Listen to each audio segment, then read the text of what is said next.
लोग काफ़ी पसंद करते हैं पॉडकास्ट को। तो क्या ये पॉडकास्ट जो है वो हमें फेस टू फेस करने चाहिए, मतलब गेस्ट जो हैं वो मेरे सामने बैठे हों, या फिर हमें जो जिस तरह कुछ लोग जो हैं वो उसको वीडियो लिंक के ज़रिए या स्काइप के ज़रिए, स्काइप तो नहीं होता खैर, अब जूम के ज़रिए जो है उसे रिकॉर्ड कर लेते हैं, या उस तरह करना चाहिए। तो मेजॉरिटी जो कमेंट्स आए वो यही थे कि नहीं, आपको फेस टू फेस ही करना चाहिए, बेशक कम करें लेकिन अच्छे पॉडकास्ट होने चाहिए। तो ठीक है, आपकी फीडबैक और आपकी राय जो है वो सर आंखों पर, इंशाल्लाह कोशिश करेंगे कि ऐसा ही हो। कभी कभार इस तरह होता है कि बहुत अच्छे कोई गेस्ट होते हैं लेकिन वो यहाँ पे मौजूद नहीं होते, तो उन्हें फिर हमें जो है वो वीडियो लिंक के ज़रिए लेना पड़ता है। सो ये कभी कभार मेरे ख्याल में इस रूल को हम ब्रेक करेंगे, लेकिन ज़्यादातर कोशिश करेंगे कि जो मेहमान हैं वो हमारे सामने ही बैठे हों। अच्छा जी, ख़बरों की तरफ जल्दी जल्दी चलेंगे। आज मंगल का दिन है। मंगल का दिन आप जानते हैं कि इमरान खान साहब से मुलाकात का दिन होता है। आज से एक हफ़्ता पहले जब मंगल का दिन आया था तो उस वक्त अलीमा खान साहिबा और जो दीगर बहनें थीं उन्होंने धरना दिया था, लेकिन उसके बाद रात गए जाके वो धरना जो है वो ख़त्म किया था। महमूद खान अचकज़ई साहब ने अलीमा खान साहिबा को जो है वो मनाया था और उनको ये कहा था कि जी इंशाल्लाह अगले हफ्ते आपकी मुलाकात हो जाएगी। अब ये वो दिन आ गया है, मंगल का दिन है। आज देखना यह है कि इमरान खान साहब से आज ये मुलाकात होती है या नहीं। अब तो कई हफ्ते हो चुके हैं कि उनकी किसी किस्म की कोई मुलाकात जो है वो नहीं हो पा रही। और इस सिलसिले में उन्होंने जो है वो एक तो 10,000 लोगों का भी कहा था कि जनाब 10,000 लोग जो है वो आएँ। आज क्या 10,000 लोग जो है वो निकलेंगे या नहीं निकलेंगे, क्योंकि पिछले उस एक हफ़्ते के अंदर अलीमा खान साहिबा ने मीडिया से गुफ्तगू करते हुए बार बार इस बात का जिक्र किया कि जी 10,000 लोग जो है वो नहीं आए। कराची का जो क्राउड था वो तो काफ़ी निकला पाकिस्तान तहरीक इंसाफ के लिए, लेकिन क्या अडियाला के बाहर 10,000 लोग इकट्ठे हो पाते हैं या नहीं, that is the biggest question. अब देखना यह है कि आज पाकिस्तान तहरीक इंसाफ का कितना को कारकुन जो है वो बाहर निकलता है। इमरान खान साहब की बहन नौरीन खानम साहिबा ने ट्वीट किया। उन्होंने कहा, गुज़िश्ता 3 माह से इमरान खान को मुकम्मल तन्हाई में कैद रखा गया है। तन्हाई में कैद रखना ना सिर्फ पाकिस्तान के आइन और कवानीन के तहत गैर कानूनी है, बल्कि यह बुनियादी इंसानी हकूक़ की खुली और संगीन खिलाफ वर्जी है। बैनुल-अक़वामी कानून के मुताबिक तन्हाई में कैद को वाज़ेह तौर पर तशद्दुद की एक शक्ल करार दिया गया है। इसके बावजूद इमरान खान को उनकी इंतहाई बुनियादी और कानूनी हकूक़ से भी महरूम रखा जा रहा है। कानून के तहत हर मंगल को 6 अहले खाना और 6 वकला को इमरान खान से मुलाकात का हक हासिल है। ये उनका आइनी और कानूनी हक है। कल बरोज़ मंगल की इन्होंने कल ट्वीट किया था, कल बरोज़ मंगल दोपहर 1 बजे आपसे अपील है कि अडियाला जेल के बाहर ख़त्म कुरान में हमारे साथ शामिल हों, जिसके बाद नमाज असर के बाद इज्तिमाई दुआ की जाएगी। ये दुआ इमरान खान, बुशरा बीबी और उन तमाम अफराद की रिहाई के लिए है जो अब भी गैर कानूनी और ज़ालिमाना क़ैद का सामना कर रहे हैं। पाकिस्तान भर और दुनिया भर के तमाम बाशऊर अफराद से पाकिस्तानी वक्त के मुताबिक 3:30 बजे इज्तिमाई दुआ में शरीक होकर जुल्म के ख़िलाफ़ और इंसाफ के हक़ में अपनी आवाज़ बुलंद करें। तो ये उन्होंने अपील की है। अब देखना यह है कि इस अपील पे कितने पाकिस्तान तहरीक इंसाफ के कारकुन जो हैं वो आ जाते हैं। इसके अलावा तहरीक इंसाफ की पार्लिमानी पार्टी का इजलास हुआ, उसमें मुल्क की मौजूदा सूरत हाल पर करारदाद पेश और मंजूर की गई। करारदाद में तमाम जमहूरी क़ुव्वतों के दरमियान नए मिसाक जमहूरियत पर इतफ़ाक़ का मुतालबा किया गया है। तो बात जो है वो दीगर जमातों से दरख्वास्त की आ गई है कि जनाब आप भी हमारे साथ आएँ और मिसाक जमहूरियत जो है वो अब हम करते हैं। तो इससे पहले मुझे आज भी याद है इमरान खान साहब की गवर्नमेंट थी और उस वक्त शहबाज शरीफ साहब ने इमरान खान साहब को ये तजवीज़ दी थी कि मिसाक मईशत करते हैं, लेकिन इमरान खान साहब ने उस वक्त उनकी बात के ऊपर ज़्यादा ध्यान नहीं दिया था। आज ज़ाहिर बात है चीज़ें चेंज हो चुकी हैं। शहबाज शरीफ साहब वज़ीर आज़म हैं, पाकिस्तान तहरीक इंसाफ आज अपोजिशन में बैठी है और अब वो चाहते हैं कि मिसाक जमहूरियत जो है वो होना चाहिए। अपोजिशन के अंदर आके जमहूरियत याद आ जाती है सबको, लेकिन जब वो हुक्मरानी में होते हैं, दोनों साइड्स की यही सूरत हाल है, तो फिर जमहूरियत जो है वो जाए बेशक तेल लेने के लिए, उनको कोई फ़र्क नहीं पड़ता। इसके अलावा जनाब कौमी असम्बली में अपोजिशन लीडर की तकर्री के मामले पर स्पीकर कौमी असम्बली और पाकिस्तान तहरीक इंसाफ के दरमियान जो है इतफाक़ राय हो गया। ये मेरे ख्याल में एक बड़ी डेवलपमेंट है।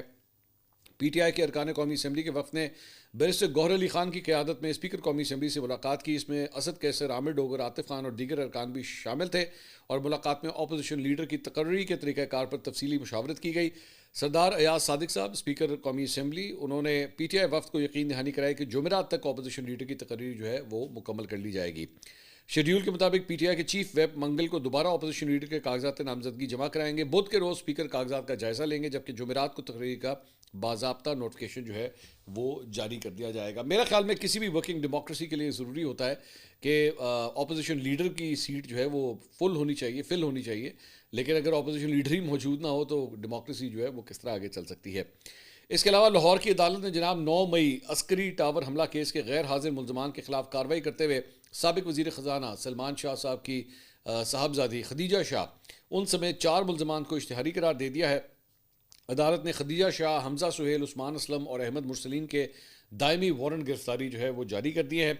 सरकारी वकील के मुताबिक खदीजा शाह 9 मई के एक मुकदमे में सज़ा के बाद रूपोश हो चुकी हैं। खदीजा शाह समेत दीगर गिरफ्तारी के डर से पेश नहीं हो रही। मुलजमान को पेश होने की मोहलत दी गई, मगर पेश ना होने हत्ता के मुलजमान के वारंट गिरफ्तारी जारी होने के बाद भी जो है वो अभी तक पेश नहीं हुए हैं। इसके अलावा शेख वकास अकरम साहब जो सेक्रेटरी इतलात हैं PTI के, उन्होंने अलीना शरीरी साहिबा के शो में फरमाया कि ऐसे अफराद जो मुश्किल वक्त में पार्टी छोड़ गए उनके पास मुज़ाकरात के लिए किसी किस्म का मैंडेट नहीं है। फवाद चौधरी साहब की बेसिकली बात करें, फवाद चौधरी साहब और शेख वकास अकरम साहब जो हैं उनके ताल्लुकात बहुत ख़राब हैं। उन्होंने कहा जी किस बात के मुज़ाकरात, किस मुंह से ये बात कर रहे हैं। इमरान खान का पैगाम ट्वीट की सूरत में सामने आया था कि तहरीक इंसाफ इस्टेब्लिशमेंट या जाली हुकूमत से कोई मुज़ाकरात नहीं करेगी। अपोजिशन इत्तेहाद से अगर इस ज़िम्न में हुकूमत रब्ता करेगी तो यह फैसला महमूद अचकज़ई साहब को करना है। जुनैद अकबर साहब ने, जो PTI KPK के सदर हैं, उन्होंने ट्वीट किया। उन्होंने कहा जी कायद इमरान खान के हुक्म पर सूबाई सदर जुनैद अकबर खान का खैबर पख्तूनख्वा के मुतल्लिक़ अजला में वज़ीर आला खैबर पख्तूनख्वा सुहेल आफरीदी और सूबाई क़यादत की सरबराही में स्ट्रीट मूवमेंट के शेड्यूल के हवाले से खुसूसी पैगाम। 17 जनवरी बरोज़ हफ्ता हरीपुर से मानसेरा तक रैली होगी। 24 जनवरी बरोज़ हफ्ता रैली पेशावर और नौशहरा से होते हुए मर्दान और फिर सवाबी में इख्तिताम पजीर होगी। 25 जनवरी बरोज़ इतवार मंगोरा से तीमरगरा तक रैली होगी। पार्टी के तमाम विंग्स के अहदेदारान और कारकुनान फौरी मुतहर्रिक हो जाएँ। तो वो एक्टिविटी PTI की जो है वो चल रही है। इसके अलावा पाकिस्तान पीपल्स पार्टी के एहतजाज के बायस जनाब हुकूमत ने स्पेशल इकनॉमिक जोन्स तरमीमी ऑर्डिनेंस 2026 जो है वो वापस ले लिया है। वज़ीर आज़म शहबाज शरीफ ने स्पेशल इकनॉमिक जोन्स तरमीमी ऑर्डिनेंस वापस लेने की समरी पर दस्तखत कर दिए, जिसके बाद ऑर्डिनेंस वापस लेने का बाज़ाब्ता नोटिफिकेशन जो है वो जारी कर दिया गया है। एलामिया के मुताबिक वज़ीर आज़म शहबाज शरीफ ने आइन के आर्टिकल 89(2) के तहत ऑर्डिनेंस वापस लेने की एडवाइस दी। वाज़ेह है कि पीपल्स पार्टी ने सदर मुमलिकत आसिफ अली जरदारी के दस्तखतों के बगैर स्पेशल इकनॉमिक जोन तरमीमी ऑर्डिनेंस 2026 जारी करने पर कौमी असम्बली से जो है वो वॉकआउट किया था, जबकि आइनी मामले पर मुशावरत के लिए बिलावल भुट्टो ने पार्लिमानी पार्टी का इजलास भी बुलाया था और उसके बाद अल्टीमेटली हुकूमत ने जो है अभी ऑर्डिनेंस वापस ले लिया है। इस्लामाबाद में बल्दियाती निज़ाम से मुतल्लिक एक बड़ी पेशरफ्त हुई है, जिसमें इस्लामाबाद के बल्दियाती इंतखाबात एक बार फिर मुलतवी कर दिए गए हैं जनाब, जबकि सदर मुमलिकत ने इस्लामाबाद लोकल गवर्नमेंट ऑर्डिनेंस जारी कर दिया है। सदर मुमलिकत ने मुकामी हुकूमत के क़याम से मुतल्लिक इस्लामाबाद लोकल गवर्नमेंट एक्ट में तरमीम का सदारती ऑर्डिनेंस जो है वो जारी कर दिया है। वफाकी दारुल-हुकूमत में मेट्रोपॉलिटन कॉरपोरेशन निज़ाम ख़त्म, टाउन कॉरपोरेशन कायम किए जाएंगे। इस्लामाबाद को कौमी असम्बली के 3 हल्कों की बुनियाद पर 3 टाउन कॉरपोरेशन में जो है कॉरपोरेशन में तकसीम किया जाएगा। इसके अलावा जनाब जो बड़ी खबर है पाकिस्तान के हवाले से वो ये है कि फ़ील्ड मार्शल आसिम मुनीर से इंडोनेशिया के वज़ीर दिफ़ा ने मुलाकात की है और इसमें 2 तरफ़ा दिफाई ताउन बढ़ाने के लिए शोबों की तलाश के ऊपर जो है वो तबादला ख्याल किया गया है। ISPR के मुताबिक दोनों रहनुमाओं ने पाक इंडोनेशिया दिफाई सनती ताउन की अहमियत और पाक इंडोनेशिया इदारा जाती राब्तों के मजबूत बनाने की अहमियत पर जोर दिया है और मुलाकात में दोनों मुल्कों के दरमियान तरबीती इश्तराक की अहमियत के ऊपर भी जो है वो जोर दिया गया है। रॉयटर्स ने यह रिपोर्ट किया है और ये बड़ी इंपॉर्टेंट खबर है।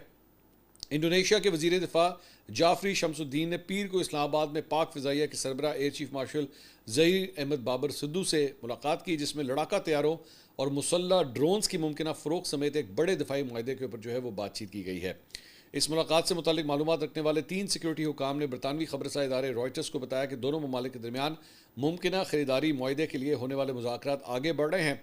जकार्ता और इस्लामाबाद के दरमियान ये बातचीत ऐसे वक्त में हो रही है कि जब पाकिस्तान की दफाई सनत कई मुल्कों के साथ लड़ाका तैयारों और असलहे की खरीद फ़रोख्त के मुज़ाकरात में तेज़ी ला रही है, जिनमें बांग्लादेश, लीबिया और सूडान के साथ जो है वो बातचीत जारी है। पाकिस्तान खित्ते में एक नुमाया दिफाई सप्लायर के तौर पर अपना किरदार मजबूत करने की कोशिश कर रहा है। उधर इंडोनेशिया की वजारत दिफा ने वज़ीर दिफा जाफरी शमसुद्दीन और पाकिस्तान के air chief marshal Zaheer Ahmed Babar Sidhu के दरमियान मुलाकात की तस्दीक कर दी है। जकार्ता में वजारत के तर्जुमान ने रॉयटर्स को बताया कि मुलाकात में दोनों ममालिक के दरमियान उमूमी दिफाई ताउन, स्ट्रेटेजिक डायलॉग, दिफाई इदारों के दरमियान राब्ता मजबूत करने और तवील मुद्दती बाहमी मफाद की बुनियाद पर मुख्तलिफ शोबों में ताउन के मौक़े के ऊपर जो है वो गुफ्तगू हुई है। एक ज़राए ने बताया कि बातचीत का मरकज़ी नुकता JF-17 लड़ाका तैयारों और उन मुसल्ला ड्रोन्स की मुमकिन फ़रोख्त थी जो निगरानी और अहदाफ को निशाना बनाने की सलाहियत रखते हैं और ये मुज़ाकरात खासे आगे बढ़ चुके हैं और इनमें 40 से ज़ायद JF-17 तैयारों की ख़रीदारी जो है वो शामिल है। तो 40 लड़ाका तैयारे पाकिस्तान को जो है ये ऑर्डर मिल रहा है और अभी मतलब तकरीबन ये ऑर्डर जो है वो मतलब फाइनलाइज हो रहा है। चीज़ें अभी फॉर्मली अभी तक अनाउंस नहीं हुआ, लेकिन रॉयटर्स ये रिपोर्ट कर रहा है कि पाकिस्तान JF-17 थंडर तैयारों के साथ साथ